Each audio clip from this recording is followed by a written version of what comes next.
Alors le 5 mai 2024, j'ai couru le marathon de Copenhague, c'était mon 6e marathon et pour la première fois de ma carrière, j'ai complètement loupé ma course avec un chrono de 2h44, très loin de mon niveau. Pour tout vous dire, j'ai même failli ne pas finir et c'est donc la première fois dans une vidéo récap que je parle d'une course ratée. Forcément, cette vidéo a été plus difficile à écrire, mais paradoxalement, je crois qu'elle est encore plus intéressante. Parce qu'avec le recul, je pense avoir cerné les raisons de cette contre-performance. Aujourd'hui, je vous propose un bilan de cette saison, de ma course, les raisons d'un marathon raté et nos plans pour redresser la barre dès la prochaine saison. Installez-vous confortablement parce que j'ai pas mal de choses à vous raconter. Pour bien comprendre cet échec à Copenhague, il faut remonter jusqu'à Valencia 2023, mon dernier marathon. Je parviens à boucler une grosse prépa avec un bloc de 34 jours en altitude au Kenya. Je sors des grosses séances, je trouve l'équilibre à l'entraînement. Lors de ma redescente au niveau de la mer, les sensations sont top. Le jour de course, je pars un peu lent, 1h08:30 au semi et je fais un gros deuxième semi en 1h07. Je termine en 2h15:20, je vomis parce que quand je suis content, je vomis. C'est faux, mais je suis sûr que vous avez la ref. Quand je suis content, je vomis et là, je suis hyper content. Bref, vraiment la course rêvée. En plus, cette course s'inscrit dans mon changement de coach avec Reed. Je fais aussi ma plus grosse année de volume à vie, c'est quand même 7383 km en 2023. Encore une fois, l'année parfaite. Quelques jours plus tard, je redescends un peu de mon nuage et en analysant la course à froid, j'ai quand même l'impression d'avoir été trop conservateur et que j'aurais pu aller chercher 2h14 bas, soit environ 1 minute de mieux. Et vous ne le savez sûrement pas, mais le record québécois, il est justement de 2h14:19 et il date de 1984. Imaginez que ça fait 30 ans qu'un coureur du nom de Alain Bordelot détient le record québécois sur marathon. Problème, n'ayant pas la nationalité canadienne, sur le papier, je ne peux pas détenir le record québécois, mais c'est pas grave, ça fait un super objectif. Retour à Montréal et direct, je fixe mes prochains objectifs. Comme j'ai l'impression que ma forme à Valencia, ça valait mieux que ça, je décide de repartir pour un marathon de printemps, donc avril ou mai. Il y en a plusieurs, il y a Londres, il y a Rotterdam, il y a Copenhague, il y a Prague, il y a Hambourg, en gros tout sauf Paris qui me semble un peu trop dur. J'envoie donc des mails pour intégrer les pelotons élites, mais les meilleures courses comme Londres demandent 2h13. Fait chier, je suis pas loin, mais il me manque un peu. C'est à ce moment-là que je me dis qu'il faut vraiment que je casse ces 2h13 à Valencia 2024, mais ça c'est un autre objectif, chaque chose en son temps. Parenthèse, mais c'est quand même dingue que Londres demande un tel standard. Si j'avais couru l'édition 2023, j'aurais fini 14e. Mais bon, c'est pas nouveau que les Anglais ont un énorme melon. Quand on sait que Valencia prend tous les élites qui font sub 2h20, on comprend pourquoi c'est devenu la référence mondiale pour courir vite sur marathon. Alors après des semaines de galère et de négociations, j'obtiens un dossard élite pour le marathon de Copenhague. C'est clairement pas la course la plus rapide du siècle, mais je me dis que c'est suffisant. En plus, ils ont avancé la date de 10 jours, donc la météo sera peut-être un peu plus clémente que l'année 2023. Je suis donc de retour à Montréal, l'hiver est déjà installé, ça veut dire que les galères commencent, qu'il va falloir retourner au gym pour courir sur tapis. En vrai ça me dérange pas, je me suis habitué, en plus ça donne une bonne raison de faire de la muscu. En termes d'entraînement, je coupe seulement 4 jours après Valencia, on reprend assez vite les séances et bizarrement je me sens vachement en forme pour un début de saison. En même temps c'est un peu normal, j'ai coupé seulement 4 jours, je bénéficie aussi probablement des effets résiduels de l'altitude. Globalement à ce moment de la prépa, on garde le volume entre 100 km et 150. Et on fait un peu de tout, mais quand même surtout du seuil, assez long, assez rapide. Exemple, 12 minutes, 10 minutes, 8 minutes à 3,08, 3,06, 3,04 ou 3 x 12 à 3,09 ou encore 5 x 5 minutes à 3,02. Et c'est vrai qu'on reprend vite l'entraînement parce que le 22 décembre par exemple, soit même pas 3 semaines après Valencia, je fais déjà 10 km progressifs de 3,20 à 3,10 sur tapis et je me sens trop bien. Et se sentir bien en tout début de saison, c'est pas toujours bon signe. On fait aussi des sorties longues, rapides et progressives sur tapis, des séances que j'adore personnellement, 20 kg à 3,44, 24 kg à 3,41, 26 kg à 3,49, de l'allure marathon aussi, voire allure 10 km ou même semi, mais on fait quasiment pas de vitesse, soit les allures entre 1500 mètres et 5000 mètres, on peut appeler du travail de VMA. Et là vous devez vous dire, tant mieux, t'es marathonien, t'as pas besoin de ça. En plus, tu as déjà dit sur ta chaîne que la VMA c'était inutile pour les marathoniens. Alors déjà, j'ai pas exactement dit ça. Je pense que la VMA pure n'est pas importante durant les blocs spécifiques marathon. Donc on va dire entre 8 et 12 semaines avant la course. En fait, je pense que le travail aux allures 1500 à 5000 mètres et par extension le développement de la VMA est important en préparation générale, surtout pour les marathoniens. En fait, ça permet de développer des qualités qui sont certes différentes mais complémentaires au marathon. Car en réalité, réalité, si on ne progresse pas du tout sur ses allures, on risque de se heurter à un moment à un plafond de verre. Aujourd'hui, je cours mon marathon à plus de 93% de mon allure 10 km et vous l'avez compris, ça va être de plus en plus difficile de progresser sans améliorer mes chronos sur les distances plus courtes. Et c'est justement un des axes d'amélioration dans mon cas, mais ça, j'y reviens en fin de vidéo. Durant ce début de préparation, on profite aussi de la période plus tranquille pour s'offrir quelques vacances. On part 2 semaines au Mexique, il fait ultra chaud et j'ai du mal à rentrer de belles séances, mais je limite la casse en faisant pas mal de tapis. On est début février, la forme est déjà pas pire, comme on dirait au Québec. Et vous le savez, si vous avez écouté la dernière FAQ, avec Pauline, on a pour projet en 2024 de retourner habiter en Europe. Alors pas en France, mais plutôt en Espagne, à Barcelone, parce que c'est une ville qui nous fait de l'œil depuis un moment. Mais pour être sûr de notre choix, on se dit qu'il faudrait quand même y habiter quelques semaines pour s'imprégner de la ville, parce que déménager si loin, ça implique de louer un conteneur, bref, c'est la grosse orga, et on veut être sûr de ne pas faire tout ça pour rien. Et en plus, ça nous permet de sauter un hiver québécois, et ça c'est cool. Arrivé à Barcelone, on tombe vite sous le charme de cette ville. Mon alimentation passe rapidement de la poutine au combo baguette jus d'orange et je ressens en vrai une immense joie de pouvoir courir tous les jours sous une météo parfaite. En plus, j'ai trouvé une piste à Barcelone, même si elle est payante, mais le seul problème, c'est que j'ai personne pour courir et que je me sens un peu seul à l'entraînement, mais c'est pas grave parce que de toute façon, il y a bientôt le Kenya. Au niveau de la ville, je trouve que c'est moins varié en termes de parcours que Montréal. En fait, ce qui me manque le plus, c'est vraiment le Mont-Royal, c'est ma montagne préférée, c'est là où je vais faire presque tous mes jogs. Du coup, à Barcelone, je fais quasiment tout sur le bord de mer, notamment les jogs faciles, sinon je vais à la piste. Sauf une fois où je pense que j'ai tenté de faire une sortie dans les montagnes. C'était vraiment sympa, mais c'est pas du tout viable pour les jogs. Bonne nouvelle, le 16 février, j'ai mon athlète Anto qui vient courir le semi de Barcelone. Il est top shape parce que lui, il vient de courir 29,05 au 10 km à la prom. L'objectif pour Anto, c'est de courir sous les 1h05, mais je pense qu'il vaut quand même un peu mieux. Résultat, 1:4,14, souvent en solitaire et un gros palier de passé. Niveau entraînement, je fais beaucoup de pistes, surtout des intervalles longs, du seuil. Je rentre de grosses séances telles que 6 x 8 minutes entre 3,04 et 3,02 ou alors 17 minutes, 15 minutes, 13 minutes en moyenne à 3,07. Je fais aussi une sortie longue progressive de 37 bornes à 3,39. Celle-là, elle m'a vraiment tué, je vais pas vous mentir. Mais encore une fois, on fait quasiment aucune vitesse, pas d'intervalle de moins de 800 mètres. Je sens que je suis mécaniquement en forme, mais d'un point de vue mental et émotionnel, les séances longues et rapides, elles commencent à me fatiguer et surtout le manque de variété dans l'entraînement se fait ressentir, d'autant plus que je m'entraîne tout seul, sauf les fois où Pauline m'accompagne à la piste. Il y a même ce jour où je craque, en fait j'ai une séance longue sur le plan du genre 2x9 ou 2x10 km. Je me dis que je vais la faire sur piste parce que j'ai pas vraiment le choix, faut que je m'hydrate et tout. Mais au bout de quelques tours, je craque mentalement, je pleure un bon coup et je me sens super fatigué en fait. C'est comme si j'en avais marre de faire les mêmes entraînements. Pauline ce jour-là elle est là, du coup elle me soutient et en fait on décide que je vais remplacer cette séance par une séance qui me fait vraiment envie. Séance au plaisir et au final ça se passe super bien. À ce moment-là, je comprends que l'équilibre il est plus totalement présent et peut-être que j'y laisse trop de plumes, surtout mentalement. Et en fait,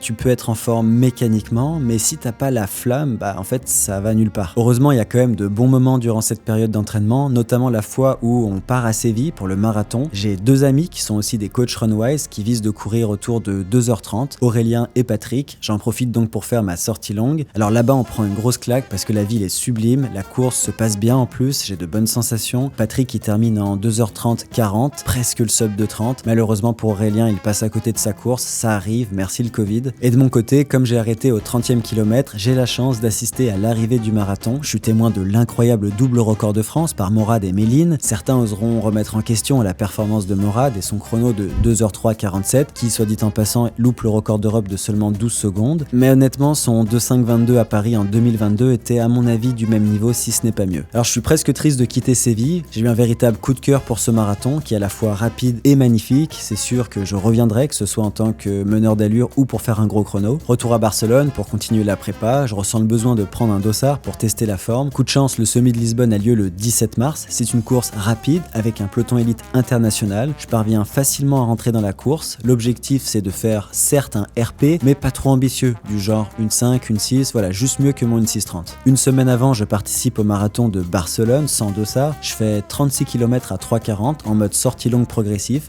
Je kiffe et je trouve le parcours plutôt plat, plutôt rapide, quoique un peu chaud sur la fin. Je prends vraiment beaucoup de plaisir à faire mes sorties dans des courses officielles. En fait, c'est le gros avantage d'habiter en Espagne. Puis vient le moment de dire au revoir à Barcelone, départ pour Lisbonne. Heureusement, ce n'est qu'un au revoir. Comme je vous disais, le but c'est de tester la forme. Je n'avais pas beaucoup de pression, peut-être pas assez d'ailleurs, et il faut savoir que le record du monde du semi-marathon, qui est de 57,31, ouais je sais ça fait aucun sens, a été établi par Jacob Kiplimo en 2021, justement au semi de Lisbonne. En fait, il avait même battu l'ancien record d'une seule seconde. Nous sommes le dimanche 17 mars, jour de course. Malheureusement, les conditions sont dégueu. En gros, il fait beaucoup trop chaud, il fait humide, le départ est à 10h, je transpire de grosses gouttes dès l'échauffement, mais je reste concentré. L'objectif, c'est tout simplement de donner mon meilleur effort, tant pis s'il n'y a pas de chrono à la clé. La course part, je me sens ok, mais j'ai pas le couteau entre les dents non plus. Les kilomètres défilent, le pack ralentit, la chaleur affecte tout le monde. Cerise sur le gâteau, je chope un gros point de côté au 15e kilomètre. J'essaie de repartir, mais impossible. Honnêtement, même si j'avais pas eu ce point de côté, je pense que mon chrono aurait pas été incroyable. Je suis certes déçu, mais je me remets vite parce que c'est seulement une course secondaire. D'ailleurs, en regardant les chronos des premiers, on s'aperçoit que tout le monde a perdu plus ou moins 1 à 2 minutes sur son record, mais bon, au moins eux, ils ont fini la course. Après avoir partagé de beaux moments avec Sondré, rappelez-vous le gars de 2h05, la page Lisbonne se tourne et c'est enfin le départ pour le Kenya. J'ai du mal à croire que c'est déjà mon 3e camp au Kenya. J'ai pris de l'expérience que j'espère mettre à profit. Comme toujours, je divise mon camp au Renix puis au Kerio pour les 12 derniers jours quand Pauline me rejoint. La différence avec les autres camps, c'est que cette fois-ci, j'y reste 6 semaines. C'est quand même 10 jours de plus que d'habitude. En fait, l'idée, c'est je vais avoir plus d'effet de l'altitude, du coup, je vais mieux performer. L'objectif, c'est vraiment de reproduire la même recette gagnante de Valentia 2023, mais en mieux. Alors, les premières semaines au Kenya se passent super bien, car le camp, déjà, il est plein de coureurs. 35 coureurs et coureuses de tous les niveaux, alors la plupart français, avec un objectif commun, s'entraîner pour performer après au niveau de la mer. Ce que j'aime ici, c'est que tu rencontres des personnes que tu aurais probablement jamais rencontrées dans ton quotidien, et ça fait de beaux souvenirs. Un paquet de gens sont ici pour préparer le marathon de Paris. Moi, je partage des séances avec Théo, qui lui vise le marathon de Boston, je pense autour de 2h40. Comme lui est en fin de prépa et moi en acclimatation, ça nous permet de partager quelques entraînements, comme ce 4x5 km à 3h45 sur Moïben, dont à mon avis Théo se souviendra pendant longtemps tellement c'était dur. Encore. Allez. Je partage une autre séance, mais cette fois-ci avec les coureurs belges qui sont pour le coup très très chauds. Clément par exemple, il a un record de 8,24 aux 3000 mètres steeple, c'est pas loin du standard olympique. Enzo et Arnaud, ils sont ultra solides aussi. Bref, on se fait un 30x400 à Camarini. Camarini, c'est la piste un peu mythique qui est en terre battue, elle fait plus de 420 mètres et il y avait Kelvin Kiptoum qui s'entraînait souvent dessus. Alors on rentre tous les 400 mètres entre 3,05 et 2,55 pour les derniers. Je me sens hyper bien. Après, faut dire que j'ai pris quasiment aucun relais, vraiment le pire passager clandestin quoi. La vie au camp est tellement agréable que je me couche souvent trop tard à force de discuter avec mes compagnons de chambre. Je néglige mon sommeil et ma récupération, mais en même temps, je sens que ça me fait du bien. Trouver l'équilibre entre les deux, c'était un défi pour moi et apparemment cette saison, c'est particulièrement difficile de trouver cet équilibre. Sinon, la forme monte, mais progressivement, le camp se vide et je m'entraîne de nouveau de plus en plus seul. La première séance un peu dure, c'est 10 km plus 8 km que je boucle à 3,23 puis 3,28. J'en chie, mais je me sens quand même fort. Et mentalement, j'arrive à pousser la machine, donc c'est plutôt positif. Première semaine au Kenya, 143 km, deuxième 204 et c'est déjà la 3e semaine et un événement marquant va se produire. En fait, j'ai la possibilité de m'entraîner avec Julien Vanders et son groupe. C'est Julien de Renix, qui gère aussi le camp, qui me le propose et la séance est censée être la suivante. 15 minutes de 3,40 à 3,30, 15 minutes de 3,30 à 3,20, 15 minutes de 3,20 à 3,10 et 5 minutes poussées. Qu'est-ce que ça veut dire pousser? Je crois que ça veut dire pas mal à bloc pour Julien. Tout ça en continu bien sûr, sinon c'est pas drôle. Sur le papier, c'est plutôt une bonne séance pour moi. On encadre l'allure marathon, c'est du continu. Par contre, les dernières 15 minutes à 3,10 en altitude, ça risque d'être un peu compliqué, mais au pire, je m'arrête quand je suis plus capable, tout simplement. Le seul problème, et en vrai c'est un problème que pour moi, c'est que la séance commence à 6h. Ça veut dire lever vers 5h, pas possible de manger si tôt, vous me connaissez, c'est pas trop dans mes habitudes, mais exceptionnellement ça passe. Le matin de l'entraînement, je me réveille avant mon alarme, car je suis super excité, je prends un gel Morten directement au réveil, c'est pas une blague, et c'est parti. Julien est accompagné d'une dizaine de Kenyans, toujours les mêmes, c'est son groupe. Julien nous explique rapidement la séance, et je comprends vite que le plan initial a changé. Il a rajouté un 15 minutes, et il me semble que les allures sont plus rapides. à mon avis, ça va piquer. La séance commence. Les 15 premières minutes sont vraiment faciles, 3,31 de moyenne. Moi, je me mets vraiment au chaud dans le pack. En gros, je fais pas grand chose. Le deuxième 15 minutes se boucle en 3,27. Je suis encore très bien. Je vois vraiment la différence de courir en pack. Puis, sur le troisième 15 minutes, j'ignore comment ça arrive, mais je me retrouve en tête. Et là, c'est tout de suite plus dur. Avec le petit vent de face, je suis obligé de passer dans une autre zone. On le boucle en 3,19, mais je suis plus aussi frais. Le quatrième 15 minutes commence, il y a déjà plusieurs gars qui ont lâché, dont Julien. C'est dommage, les deux chauves qui menaient le pack, c'était une belle image pour la France. Je regarde ma montre, on est sur des allures de 3,10 par kilomètre. Direct, je me sens beaucoup moins à l'aise, ça équivaut à du 3 minutes par kilo au niveau de la mer, donc pas facile. Je tiens 3 minutes, puis j'arrête. En résumé, bien content de cette séance et surtout merci à Julien pour cette expérience. Cette semaine, c'est aussi l'arrivée de Patrick, qui est un bon pote à moi, qui est aussi un coach Runwise, et du coup ça me donne un bon élan de motivation. Troisième semaine bouclée à 205 km. Semaine 4, c'est probablement la semaine où je me sens le plus en forme. Le mardi, je fais 10 fois 1000 à 3,15, c'est plus lent que mon allure marathon, donc je me dis que je vais rouler sur cette séance. On part pour la piste, mais pas de bol, l'armée a réquisitionné la piste pour faire son recrutement, c'est pas une blague. Du coup c'est direction tapis, je rentre la séance entre 3,15 et 3,12, mais j'ai beaucoup souffert à cause de la chaleur. Le combo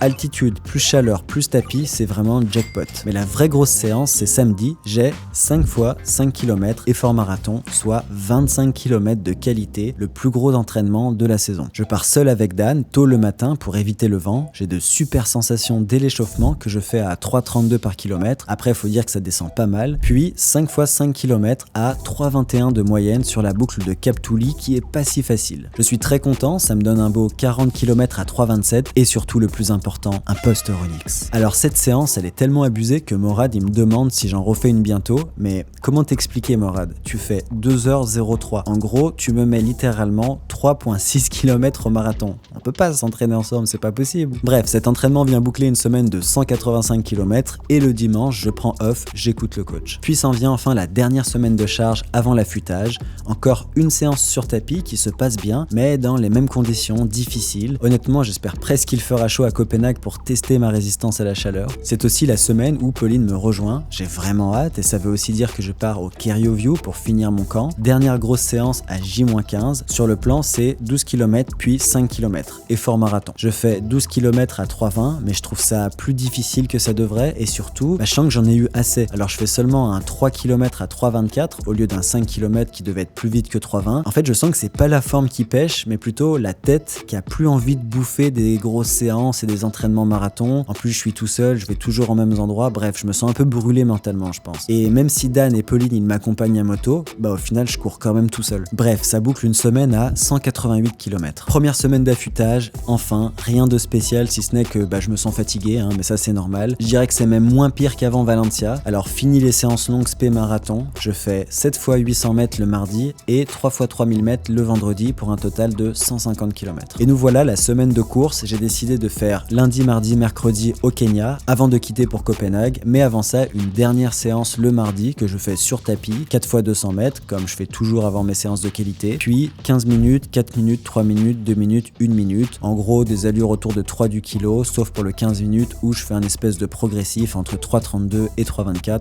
en vrai je me sens bien. Et c'est un peu un test de faire une bonne séance la semaine de course car avant Valencia, on avait presque pas fait de qualité la semaine de course, je crois qu'on avait fait juste quelques 30 secondes le lundi et on avait fait 2,46 minutes le jeudi, donc pas grand chose. Finalement mercredi c'est le grand départ, après 43 jours d'entraînement intensif à 2400 mètres d'altitude, on prend l'avion pour Copenhague.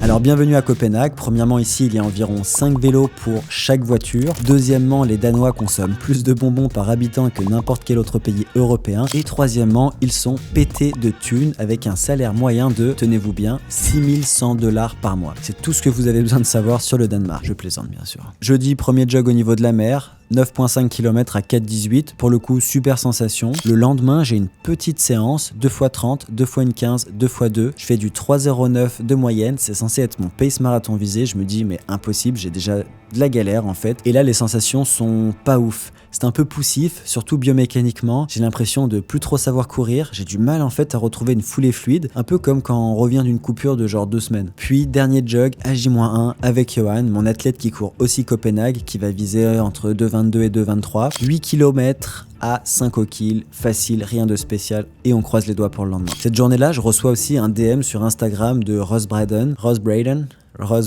un coureur anglais qui participe également au marathon, qui a des chronos très proches des miens avec un record de 2h14 et qui me propose de rejoindre leur pack pour travailler ensemble et s'échanger les relais. En vrai, ça me rassure un peu, ça fait du bien de savoir que je serai pas tout seul parce que en jetant un œil à la liste des élites, je me rends compte qu'il n'y a pas tant de gars qui visent le même chrono que moi.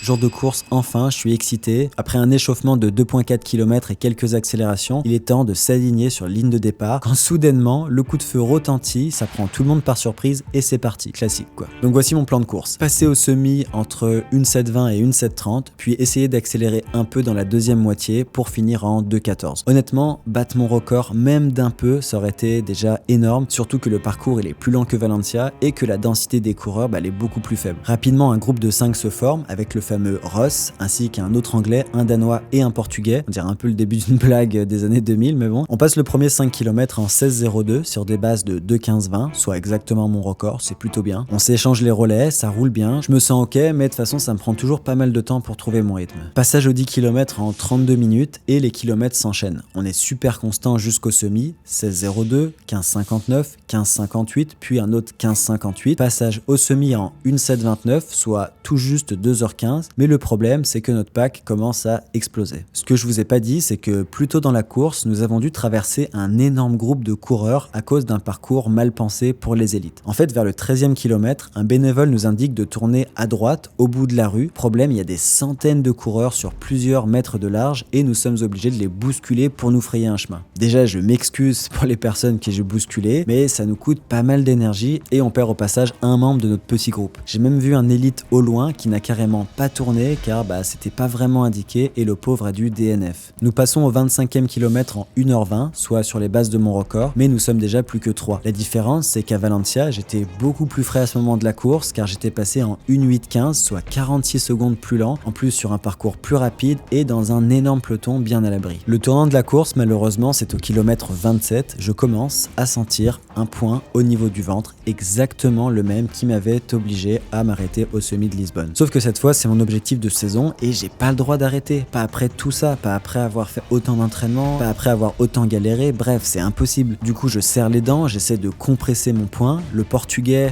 avec lequel je suis tout seul, il m'encourage, il me dit de tenir. Enfin, je crois, vu qu'il parle portugais, sauf que moi, malgré mon nom, je comprends rien au portugais, bref. Malheureusement, mon poing persiste, je suis obligé de ralentir et en quelques secondes, je vois mon objectif s'envoler, la déception soudain m'envahit. J'essaie quand même de repartir à plusieurs reprises, mais rien n'y fait. Je pense à abandonner, bien sûr, mais de toute façon, il faut que je rejoigne l'arrivée. Du coup, je cours, je marche, je réalise que c'est foutu, je me fais tout le film dans la tête. Ce sont vraiment les 15 km les plus pénibles de ma vie, émotionnellement, surtout parce que je vois tous les mois d'entraînement réduits à néant.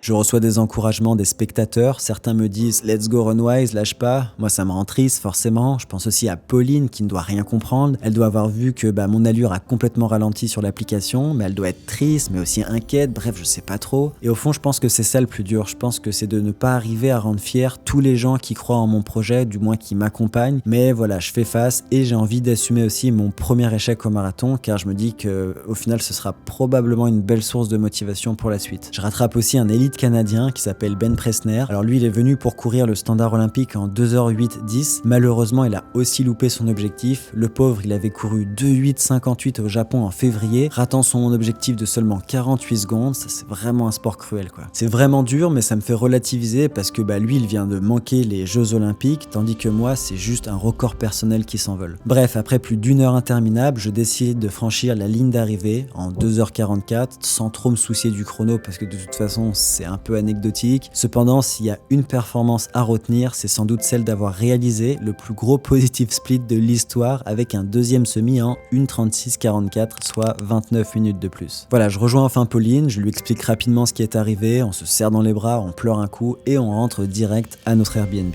Voici le top 10 du marathon de Copenhague. Le vainqueur a terminé en 2:09:11 sans atteindre le standard olympique et personne dans le top 10 n'a battu son record personnel. En moyenne, chaque coureur du top 10 a couru 1,5% plus lent que son RP, ce qui est quand même une donnée intéressante pour se faire un avis sur Copenhague. Donc si on se base sur ces calculs, pour atteindre mon objectif de 2:14:30, j'aurais dû avoir un RP autour de 2:12:15. Autant dire que les chances de succès étaient relativement faibles, à moins d'avoir une énorme progression en 5 mois, ce qui n'était pas le cas. Bon, que retenir de cette préparation et de cette course et comment j'analyse les raisons de cet échec? Bon, déjà au niveau du choix de course, même si Copenhague globalement c'est plutôt rapide, ça reste que c'est pas Valencia, Séville ou Berlin. D'ailleurs, je vous ai fait un petit tableau qui compare quelques marathons connus. On voit que Valencia et Berlin, ils se démarquent clairement en termes de densité. Imaginez le chrono moyen du top 100 à Valencia, c'est 2h17. Contre 2h38 à Copenhague. Et je pense que le plus gros point faible de Copenhague, hormis la faible densité de coureurs élites, c'est que ça tourne beaucoup trop, il y a tout le temps des virages et la route est souvent cabossée. Du coup, je pense que c'est ma faute, j'avais mal fixé mon objectif de chrono, j'étais parti avec l'idée que j'allais battre mon record dans une course comme Copenhague, mais c'était hyper improbable en fait de faire 2h14 ici en seulement 5 mois d'entraînement. Ensuite, niveau entraînement, je crois que j'ai trop enchaîné les marathons et que certes, j'avais encore le goût de faire un RP, mais le corps et la tête avait envie de toucher à autre chose, à d'autres distances. Les prépas marathons, c'est vraiment épuisant, surtout en altitude, j'avais donc un peu moins la flamme que la prépa d'avant. D'ailleurs, c'est intéressant, mais si on regarde mes 6 marathons auxquels j'ai participé dans ma vie, on remarque qu'après mes très bonnes courses, c'est-à-dire les fois où je fais un gros saut,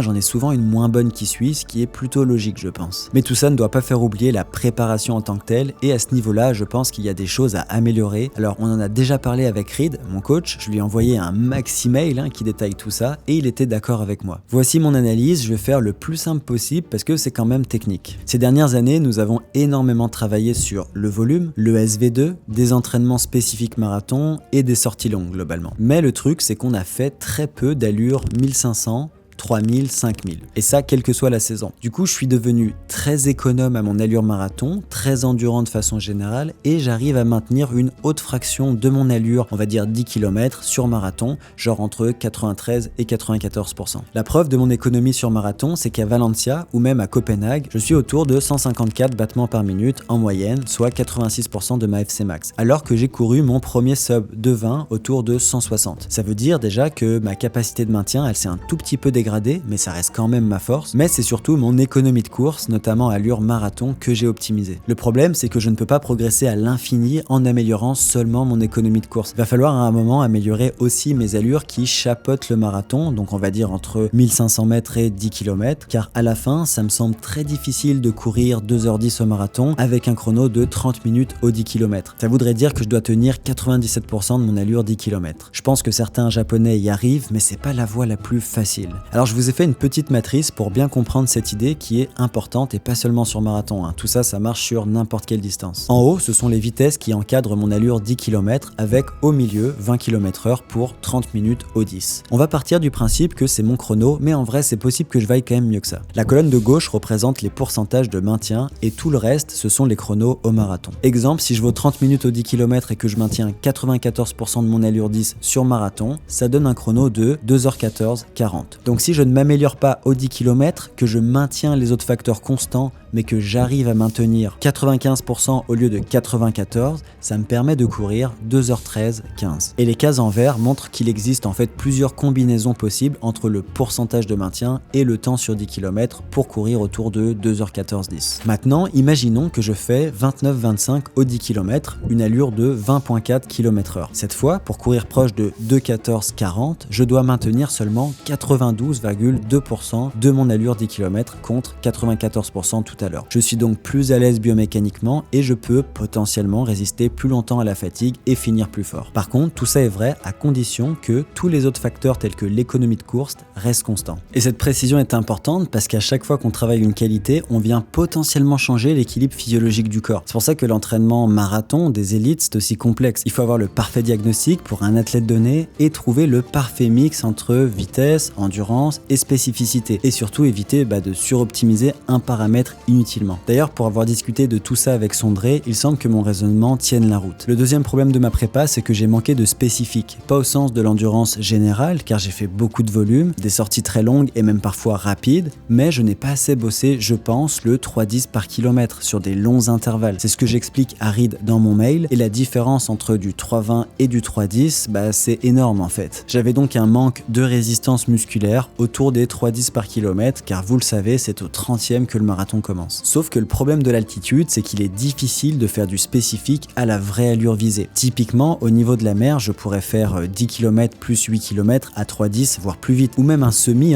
une 6, une 7. Or, en altitude, c'est impossible de courir vite, longtemps, en continu. Et c'est d'ailleurs pour ça que certains coureurs qui s'entraînent en altitude, ils vont descendre pour faire leur séance de qualité au niveau de la mer ou alors juste moins haut. C'est le fameux Levi Trend Law, ça permet de profiter des bienfaits de l'altitude sans sacrifier trop de vitesse. Une autre façon astucieuse de contourner ce problème, car au Kenya c'est pas possible de faire ces séances au niveau de la mer, c'est ce que font Nicolas Navarro et son coach Jérémy Cabadet. Ils vont segmenter tout simplement en plus petits intervalles jusqu'à temps qu'on puisse atteindre la vitesse visée. Exemple, 4 fois 2 km, 3 km, ça fait 20 bornes de qualité et ça permet d'atteindre la vraie vitesse marathon. Nous, on avait opté pour des tempos plus longs, entre 10 km et 15 km. Ça m'a rendu très fort aérobiquement et mon corps était aussi très efficace pour recycler le lactate, mais du coup, j'ai pêché sur mon endurance musculaire à 3,10 par kilomètre et il faut aussi savoir que ces longs tempos, ils sont très demandants pour le corps et la tête. D'ailleurs, cette hypothèse de débalancement d'efficacité entre mes allures 3,30-3,20 et 3,12, donc c'est-à-dire entre SV1 et SV2, c'est confirmé par mon appli Coros qui me donne les plus hauts scores pour l'endurance, mais moins bon pour le seuil et encore moins bon pour la vitesse, ce qui est quand même un peu normal parce que je suis un marathonien. Bref, j'espère ne pas vous avoir perdu avec ces explications. J'ai essayé de ne pas trop rentrer dans les détails non plus, mais clairement, il y aurait beaucoup plus à dire. Tout ça pour dire que je réalise que je dois plus aider Reed dans la conception du plan, autant dans ce que je ressens que dans ce que je pense avoir besoin. Ça veut dire lui donner plus de feedback, en gros moins délégué, car je crois qu'à mon niveau, c'est un peu irréaliste d'attendre que mon coach il fasse le plan parfait seul de son côté, alors qu'il ne me voit même pas sur le terrain. Clairement, les meilleurs résultats, c'est quand l'athlète s'implique dans son plan. Sinon, au niveau de l'affûtage, je pense que la séance du mardi, elle était peut-être de trop. J'ai l'impression de mieux me sentir quand la semaine de course, elle est très légère en qualité, tout en gardant un bon volume. Je pense aussi que quitter autant notre chez nous pendant plus de 3 mois et bouger tout le temps, c'était un stress. Les voyages, c'est fatigant. En plus, à Montréal, moi, je peux me faire plaisir. Il y a les jeux vidéo, je m'entraîne avec d'autres gars. Enfin bref, c'est cool, quoi. J'ai le confort de la maison et ça se ressent sur la récupération mentale. Au Kenya, c'est entraînement